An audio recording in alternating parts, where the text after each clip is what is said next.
Bueno, ahora vamos a platicar de la relatividad de Galileo.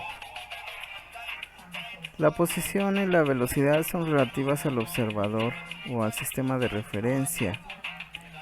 Que la posición es relativa es fácil de ver. En este mapa podemos ver que la casa de Héctor y la casa de Paulette están alineadas con el CCH sur.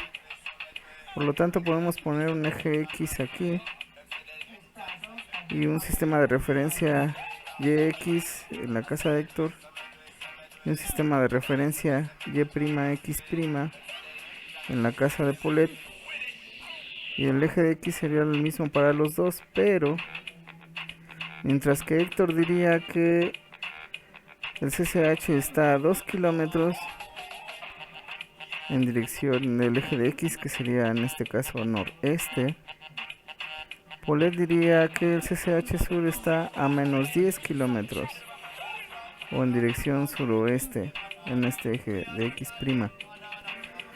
Entonces, como dirían en Plaza Sésamo, de aquí de la casa de Héctor el CCH sur está cerca y de la casa de Paulette el CCH sur está lejos. También veremos que en dos sistemas de referencia distintos las velocidades medidas son distintas. Por lo tanto, la velocidad depende del sistema de referencia, pero esto lo vamos a ver con más calma. La relatividad consiste entonces en encontrar las ecuaciones que relacionan las observaciones de dos sistemas de referencia que se alejan entre sí. Aquí podemos ver, por ejemplo, que esta antena no puede obtener la localización de este objeto, pero podemos obtener la localización respecto al avión y se pueden enviar una señal a la antena diciendo dónde está este objeto, porque no hay una forma de verlo directamente. ¿Cuáles son las transformaciones matemáticas que dirán desde la antena cuál debe ser la posición y la velocidad del objeto? Eso es lo que vamos a ver. Para eso se acostumbra a poner un sistema de referencia S no primado que tiene coordenadas X, y que se supone que está quieto, y un sistema de referencia S' que tendría coordenadas X', Y', y se supone que se está moviendo a una velocidad relativa v. Bueno, en realidad no hay ningún sistema de referencia en reposo absoluto. Podríamos pensar que, por ejemplo, los árboles están enterrados en el piso, por lo tanto serían un sistema de referencia absoluto y no se mueven, pero ese es dogma de fe. En realidad los árboles se mueven a una velocidad de más de 1000 kilómetros por hora debido a la rotación de la Tierra, pero no la sentimos. Aquí podemos ver unos árboles que van viajando rápidamente hacia la derecha. El sentido común nos dice que lo que pasa es que el camión se va moviendo hacia la izquierda con la misma velocidad, que es rápido. Aquí vemos por la ventana de un tren que los árboles se van moviendo hacia la derecha lentamente, y por eso pensamos que el tren está yendo lentamente hacia la izquierda. Pero si no pudiéramos ver hacia afuera y la nave se moviera a velocidad constante sin baches, no habría ningún experimento que pudiéramos hacer que nos dijera que se está moviendo o a qué velocidad se está moviendo. Lo que se puede conocer es la velocidad relativa. Por ejemplo, si vemos a Andrómeda, el efecto Doppler nos dice que se está acercando hacia nosotros en rumbo de colisión, pero en realidad no podemos saber si es Andrómeda la que se está moviendo o es la Vía Láctea la que se está moviendo hacia Andrómeda. Lo que sí podemos medir es la velocidad relativa entre los dos sistemas de referencia. Y para seguir con los detalles de la relatividad, no se me ocurrió otra idea que inventar una historia. Un cuento de relatividad. Había una vez un reino chiquito alrededor del río Arno en Italia, en la ciudad de Pisa, donde crecieron y jugaban dos niños, Gali y Marina, que eran mejores amigos.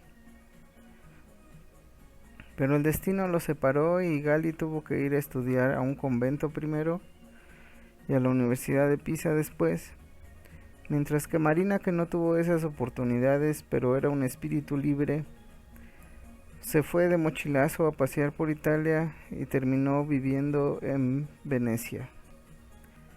Pero el destino los volvería a juntar en Pisa cuando ya eran adultos, y de inmediato Gali sintió amor a primera vista por su amiga Marina. No tenía mucha experiencia en eso de las citas porque era un ratón de biblioteca, y le dijo a Marina: Marina, vamos a echar una balsa de palos al río y ver las estrellas. A Marina le pareció buena idea la cita. Le dijo: bueno, pero mejor de día porque de noche trabajo. Y quedaron de acuerdo en ir a echar una balsa de palos al río. Galileo estaba muy nervioso y fue a medir el recorrido, la velocidad del río, calculó el tiempo que tenían para comer sándwiches y platicar. De acuerdo al recorrido, aquí podemos ver una dramatización del evento, como planeaba pasar por el río Arno con su balsita de palos. Lo que ellos no sabían es que ese día había una carnita asada en el Palacio Blue, donde estaba el alto clero, los frailes que sabían matemáticas y la realeza de la Toscana. La cita iba muy bien cuando iban pasando debajo del puente y Marina le dice a Gali: quiero que me des la prueba máxima de amor. Los de la fiesta escucharon y salieron. La mamá de Gali, que bajaba del puente, escuchó y al darse cuenta de quiénes eran, decidió caminar junto a ellos por la orilla del río. Lo que pasó en la balsa fue horrible. Gali le dice: bueno, como prueba máxima de amor, nadaré 10 metros y le gritaré al mundo que te amo. Y Marina lo vio nadar 10 metros. Se tiró al agua y nadó. Aquí va el Gali. Bueno, aquí está la balsita y se ve como el Gali nada 10 metros. Y entonces, lo que todos los demás vieron fue que el joven Gali nadó 20 metros.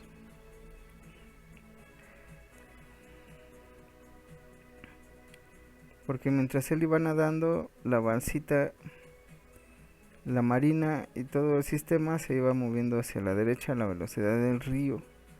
Aquí iba la chismosa de su madre caminando por la orilla del río. Este puntito malvado es la suegra, que no se quería perder el chisme. Y cuando Galileo nada los 10 metros respecto a la balsa, se voltea y le dice: Marina, te amo, cásate conmigo. Y la madre grita: ¡no! Y cuando la madre grita, hasta Dios volteó. La madre le dice a Gali: Gali, ¿qué te pasa? ¿Por esa chica nadaste 20 metros? Y Marina: fueron 10, señora, siéntese. Y el clero: oiga, ¿no es Marina la de Venecia? Invítenla, nos echamos un taquito de birria y que nos platiquen el chisme.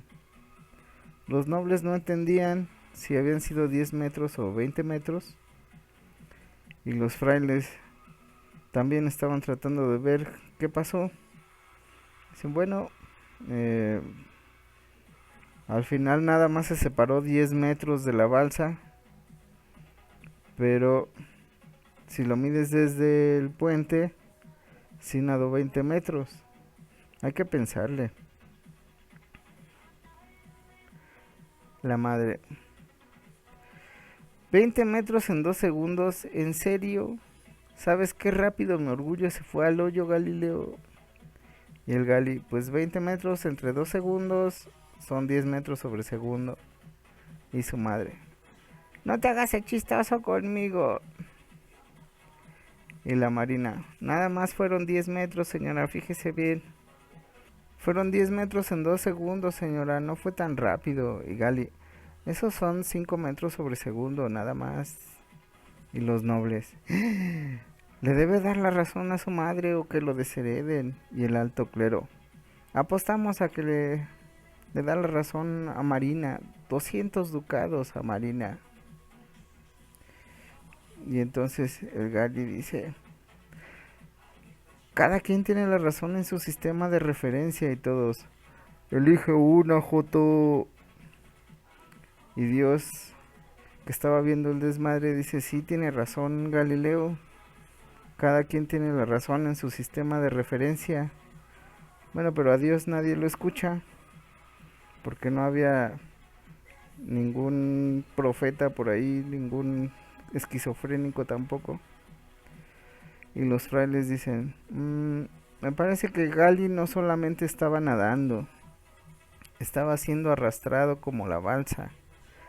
Nadó 10 metros y fue arrastrado 10 metros, pero las dos cosas sucedían simultáneamente, por eso es difícil de ver. Y Gali, o sea que nadaba a 5 metros sobre segundo respecto al agua quieta, pero el río fluye a 5 metros sobre segundo. Aquí podemos ver un esquema. La distancia que nada el Gali desde la balsa en el sistema primado, más la distancia que se mueve la balsa en ese tiempo, nos da la distancia total que se ve que recorre desde tierra. La distancia medida en el sistema primado, más la velocidad relativa entre los sistemas por el tiempo, igual a la distancia medida en el sistema no primado. Esta es la ecuación de relatividad de Galileo, y si la dividimos toda entre el tiempo que transcurre, nos da la relación entre las velocidades. En el sistema primado, Galileo tenía una velocidad chiquita, y le sumamos la velocidad relativa entre los sistemas, que ponemos como U, y eso nos da la velocidad de Galileo vista desde el sistema no primado.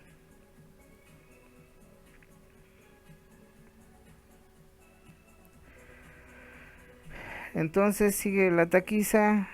Está Cosme I de Medici, le dice a Gali, a ver, explícame otra vez cómo es que nadaste solo 10 metros pero avanzaste 20 desde el puente.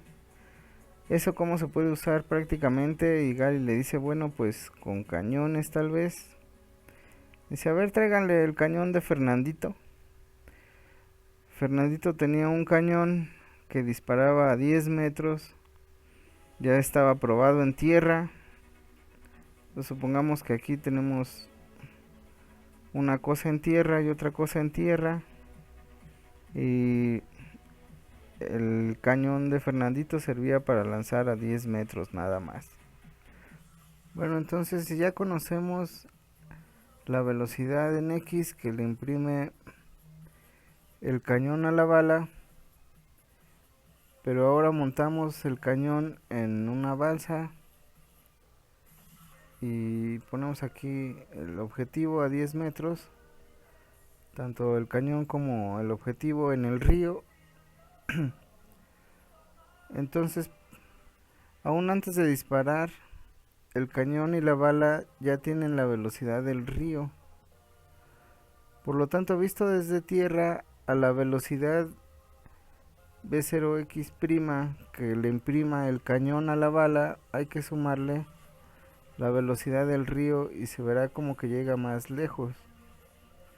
Aquí podemos ver la dramatización. Como visto desde la balsita, la bala sigue la trayectoria de la parábola roja, avanzando solo 10 metros, mientras que visto desde tierra, describe una parábola más grande. Aquí tenemos otro ejemplo de lo mismo. Supongamos que hay una camioneta que viaja a velocidad constante, pero un observador que está en la camioneta tira una pelota hacia arriba, de tal manera que se hace un tiro vertical. En el sistema de referencia de ese morrillo la pelota solamente sube y baja. Pero si observamos lo mismo desde tierra, vemos que como la camioneta se desplazó, la pelota describe un tiro parabólico. Las leyes de la mecánica de Newton son iguales, ya sea si permanecemos en reposo o nos movemos a velocidad constante. En este caso, la ley que aplica es que los dos objetos caen con la misma aceleración. Es el mismo objeto visto en dos sistemas de referencia. A continuación vamos a ver unos ejemplos de cómo se usa la ecuación de la relatividad de Galileo. Ejemplo número 1. La escalera eléctrica. Nunca falta el joven que trata de subir corriendo por las escaleras eléctricas donde se las encuentre. Usualmente una escalera eléctrica sube a una velocidad de 0.5 metros sobre segundo, que sería la velocidad del sistema que se mueve, y tiene una longitud de 12 metros, por lo cual la trayectoria dura 24 segundos. Si el chico está acostumbrado a subir corriendo las escaleras normales con una velocidad de 0.7 metros sobre segundo, ¿cuál será su velocidad respecto al suelo fijo y en cuánto tiempo llegará hasta arriba? Acomodamos los datos. La velocidad de la escalera, que sería la velocidad relativa, es 0.5 metros sobre segundo. La velocidad del chico medido en la escalera o respecto a los escalones de la escalera sería 0.7 metros sobre segundo y la distancia total es 12 metros. Entonces, lo que nos piden es la velocidad total respecto al piso y el tiempo. Aquí ponemos un sistema de referencia Y', X', que se mueve con la escalera. Todo este sistema de referencia se mueve a la velocidad u. Y lo que conocemos es la velocidad prima del morrito respecto a la escalera. Entonces la relatividad de Galileo nos dice que la velocidad del morrito medida respecto a la escalera más la velocidad de la escalera será igual a su velocidad total. Se hace la sustitución y nos da una velocidad total de 1.2 metros sobre segundo. Por otro lado, la velocidad total será distancia entre tiempo, por lo cual el tiempo será igual a la distancia entre la velocidad total. Sustituimos y nos da 12 metros entre 1.2 metros sobre segundo, lo que nos da un tiempo total de 10 segundos. Fin. La escalera eléctrica, segunda parte. El mismo joven llegando arriba y viendo que la escalera se encuentra sola, la misma escalera del ejemplo anterior, decide bajar corriendo por la misma escalera. Si el morro puede bajar corriendo por la escalera con una velocidad B' igual a menos 0.7 metros sobre segundo, ¿cuál será su velocidad respecto al suelo fijo? ¿Y en cuánto tiempo llegará hasta abajo? En este caso el sistema de referencia sigue subiendo, por lo tanto sigue teniendo una velocidad positiva de 0.5 metros sobre segundo, mientras que el morrillo baja en ese sistema, por lo tanto tiene una velocidad negativa de menos 0.7 metros sobre segundo, y la distancia que debe recorrer es negativa, menos 12 metros sobre segundo. Bueno, el desplazamiento es negativo porque está hasta acá arriba y tiene que bajar hasta cero. Nos piden igual la velocidad total y el tiempo total. Esta velocidad del chico en la escalera le puse B' porque es la velocidad medida en el sistema primado que se mueve con la escalera. Entonces usamos la misma fórmula. La velocidad medida respecto a la escalera más la velocidad de la escalera nos da menos 0.7 metros sobre segundo más 0.5 metros sobre segundo igual a menos 0.2 metros sobre segundo. Y el tiempo, que sería el desplazamiento entre la velocidad, serían menos 12 metros entre menos 0.2 metros, lo que indica que el chico de bajada tardaría 1 minuto en bajar. por la escalera que sube. Y fin. Ejemplo 3. El barco en el río a favor de la corriente. Este es un ejemplo muy acostumbrado. Un barco que puede desarrollar una velocidad de 14 kilómetros sobre hora gracias a su motor. En agua quieta, viaja por el Mississippi entre las ciudades A y B, separadas 24 kilómetros. Si la velocidad del río es 7 kilómetros sobre hora, ¿cuál es la velocidad respecto a tierra firme? ¿En cuánto tiempo llega?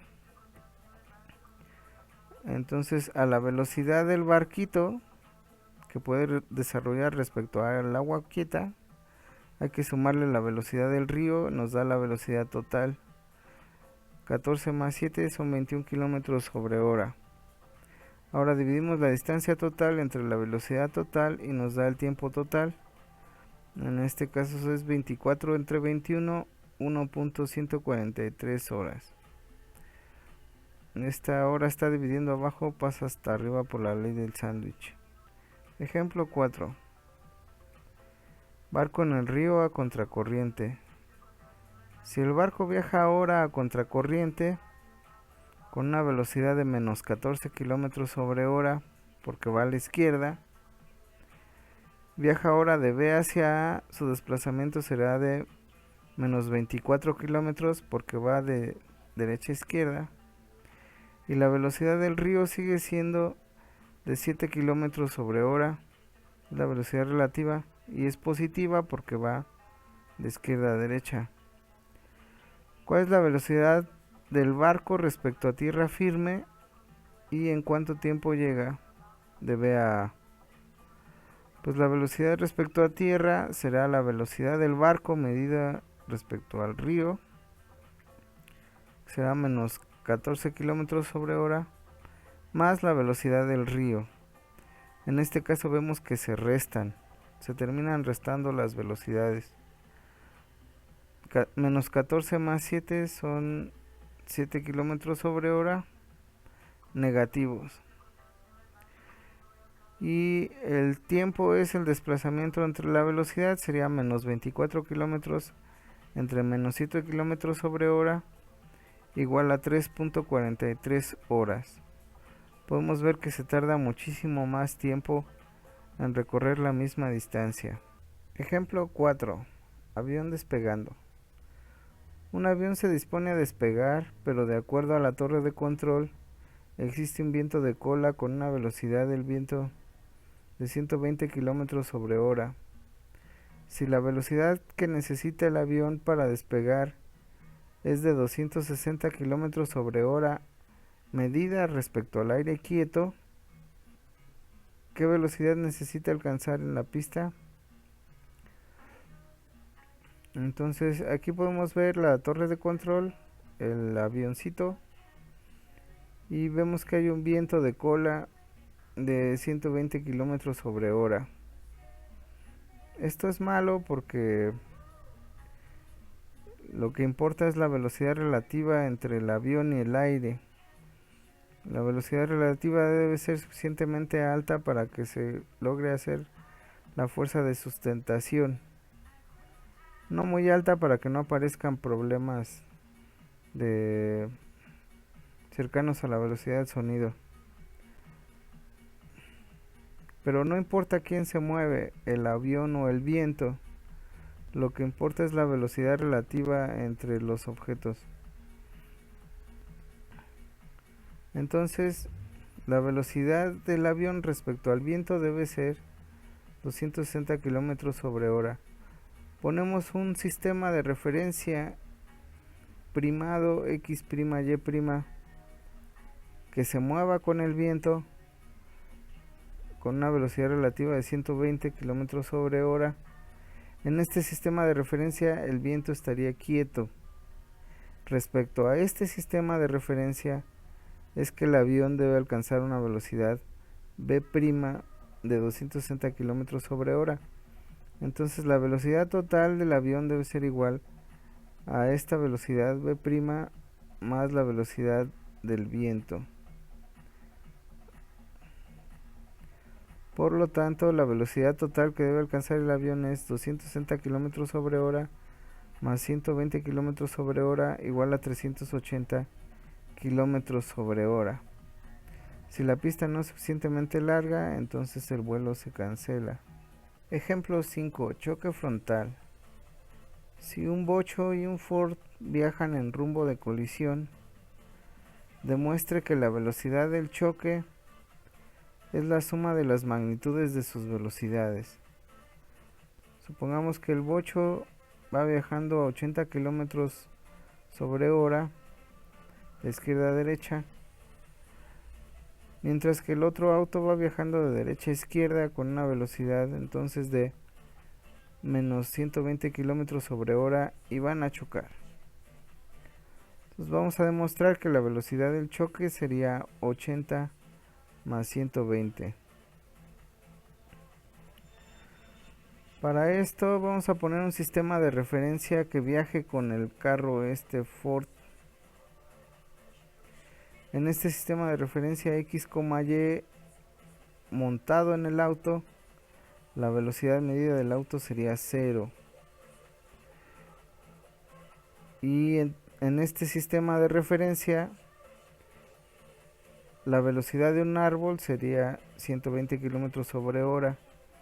Como el carro se mueve hacia la izquierda, vería que los árboles se mueven hacia la derecha. Por lo tanto, les asignaría una velocidad positiva. Ponemos un sistema de referencia anclado en la tierra como el árbol X', Y'. Y respecto a la tierra y este sistema, el carro tendría una velocidad B' de menos 120 km sobre hora. Entonces, en este sistema de referencia anclado respecto a tierra, el bocho tendría una velocidad B' igual a 80 km sobre hora, positivos porque va de izquierda a derecha. Entonces, si a la velocidad del bocho, visto desde el sistema primado, que sería desde tierra, le sumamos la velocidad relativa entre los dos sistemas, eso nos da la velocidad del bocho vista desde el auto. Entonces el auto, una persona que iría en el auto pensaría que él está quieto y que el bocho va hacia él con esta velocidad. Entonces serían 80 km sobre hora más 120 km sobre hora, 200 km sobre hora, que sería la velocidad del impacto. Ejemplo 5. Choque frontal. Si una camioneta con una velocidad de 90 km sobre hora choca de frente con una moto que viaja a decentes 60 km sobre hora, negativos porque va hacia la izquierda, ¿a qué velocidad recibe el golpe el cráneo del motociclista? Como demostramos en el ejercicio anterior, la velocidad de la colisión es igual a la suma de las magnitudes de las velocidades de los dos objetos. Entonces aquí en lugar de tomar menos 60 tomamos más 60. 90 más 60 son 150 km sobre hora. Es como si tu cráneo fuera viajando a 150 km sobre hora y chocara contra una pared.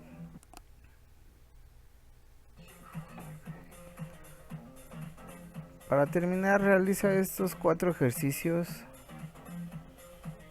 para ver que comprendiste el tema.